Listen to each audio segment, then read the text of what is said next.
Bonjour à toutes et à tous, merci de nous retrouver. C'est l'heure de l'invité du journal. En 54 ans, sur 1507 lois approuvées par le Parlement, seules 108 ont été directement proposées par les députés, soit 7,1% du nombre total de lois. Un chiffre très faible qui souligne la faible productivité législative de nos députés. Habib El Melki, le président de la Chambre des représentants, entend bien changer la situation et faire évoluer les choses. Une journée d'études a donc été organisée pour identifier les causes de cette faible productivité du Parlement et mettre en place des solutions pour la renforcer. Et pour nous parler aujourd'hui de ce sujet et puis des solutions proposées, nous recevons Ali Sedjari, professeur de droit public. Merci beaucoup, Monsieur Sedjari, d'être avec nous. Merci Lalla Halima. Alors, j'ai donné en introduction un chiffre éloquent, s'il en est. 7,1% des lois approuvées par le Parlement depuis 54 ans émanent des députés. Est-ce que ça veut dire qu'aujourd'hui, le Parlement a perdu la main sur la production législative? Si tant est qu'il l'ait eu un jour, je ne sais pas. Oui, le bilan est très mitigé.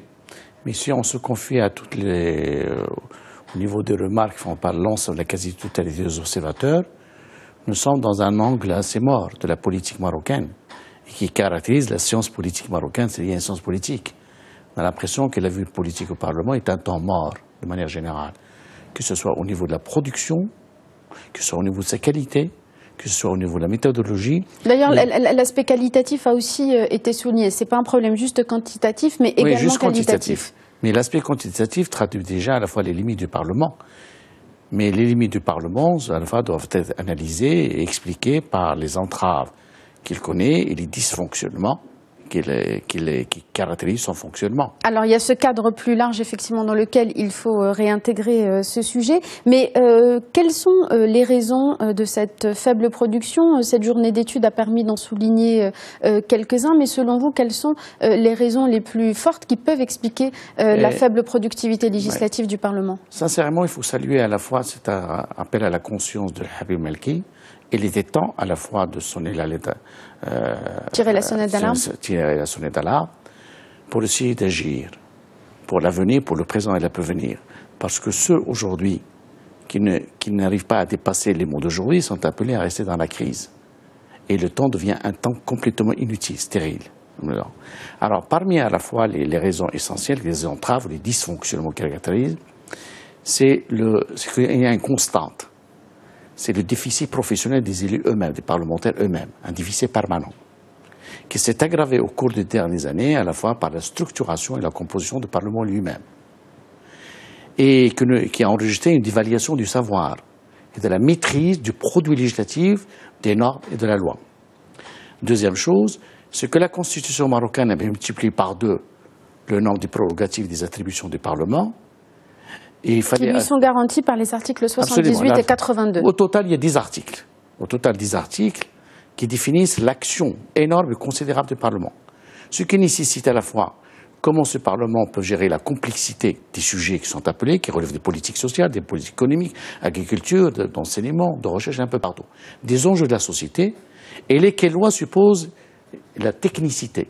C'est-à-dire des capacités à connaître, à comprendre. Et puis des informations aussi, d'avoir des informations sur un certain nombre de dossiers. Est-ce que les parlementaires y ont accès? Je reviens. C'est la troisième difficulté majeure. C'est que si le gouvernement ou l'exécutif a la primauté au niveau de la production législative, vous l'avez noté 1500 et quelques du PIB, c'est parce que les parlements sont diminués des moyens de travail, des moyens de connaissance, des moyens d'information, d'habilité, donc moins de la maîtrise du terrain. Dans l'expertise et surtout de la compétence juridique et de la compétence technique. Alors, il y a aussi un autre aspect qui a été souligné, c'est celui du manque de confiance, voire de la défiance entre le gouvernement et les parlementaires qui ne suivent pas toujours les propositions des députés. Alors, juste quelques exemples qui ont été relevés lors de cette journée d'études. La loi sur la protection du consommateur avait été proposée par les députés en 2003, elle l'a été par le gouvernement en 2011, et celle, par exemple, sur le droit d'accès à l'information avait été proposée par les parlementaires en 2006, et puis par le gouvernement 10 ans après, en 2016. Absolument. Donc là, il y a un coût social et économique très fort. Est-ce que là aussi, il n'y a pas un vrai problème à résoudre? Il faut expliquer cela par la nature de la relation qu'il y a entre l'exécutif et le Parlement. Il faut dire que l'exécutif marginalise le Parlement lui-même, qui a été toujours considéré comme un Parlement, une chambre d'enregistrement. Vous avez un article qui date de 1984, qui date du Parlement imaginaire. Et cela s'inscrit dans la centralité politique générale qu'incarne l'État et l'exécutif. C'est-à-dire qu'on dénie au Parlement la capacité à produire des lois et à être une locomotive pour cette production. Et d'abord, il faut remonter à la notion de vote. Quels sont les parlements aujourd'hui qui se portent à la candidature suprême et par voie de conséquence, ils se trouvent comment? Par le Parlement. Il y a déjà un déficit à la base de la provision, de la connaissance, de la capacité technique à maîtriser. Nous avons une unité politique ou des parlements aujourd'hui qui ont des connaissances approximatives et générales, ce qui explique la nature du débat.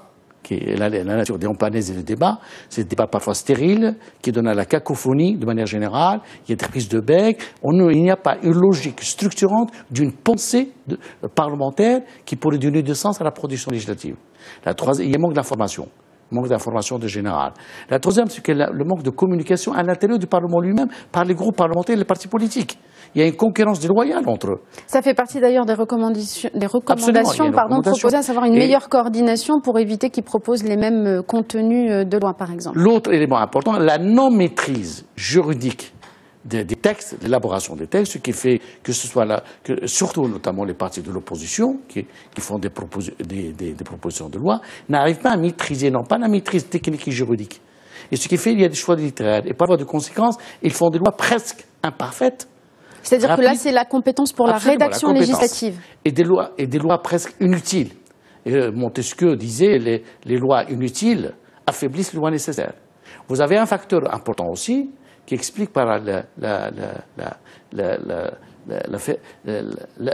cette paresse. On ne cherche pas l'information. À l'intérieur du Parlement, il n'y a ni bureau d'études, ni des experts, ni des juristes. Et il y a la paresse des parlementaires qui les freine dans la recherche de l'information elle-même.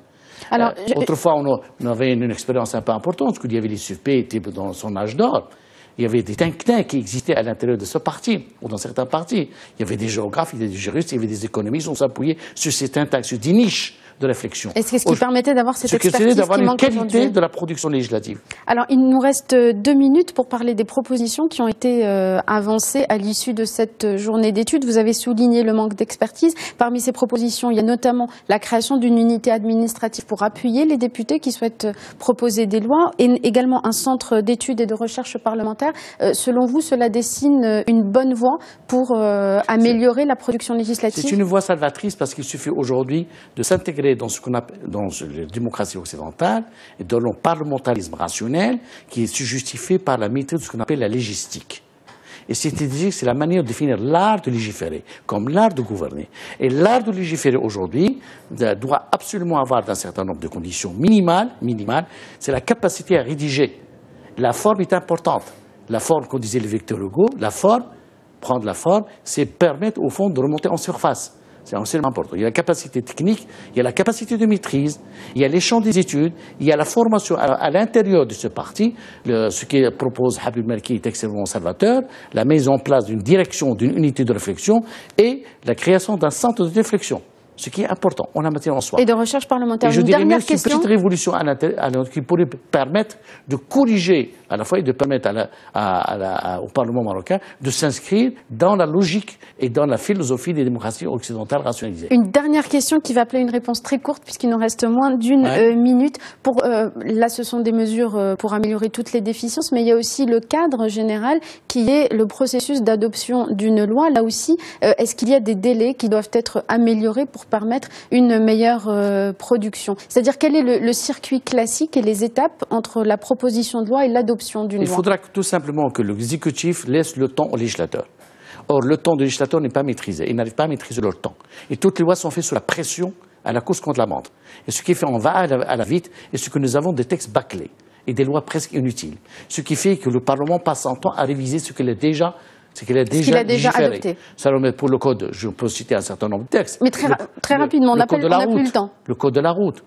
Il y a énormément pour les comptables, le texte pour les architectes. Donc il faut une meilleure maîtrise du temps. Il faut laisser au Parlement le temps de légiférer et le temps de réfléchir. On ne peut pas s'amuser, badiner avec ce qu'on appelle le socle de la nation, à savoir la gestion des politiques publiques, parce que la législation est une valeur intrinsèque de la démocratie. Merci beaucoup, professeur Sidjali, d'avoir été avec nous pour parler donc de cette production législative du Parlement. Merci infiniment. Merci à vous tous et à vous toutes de nous avoir suivis. Restez sur Média TV, l'information continue. continue dans un instant et je vous retrouve très vite avec un nouvel invité du journal.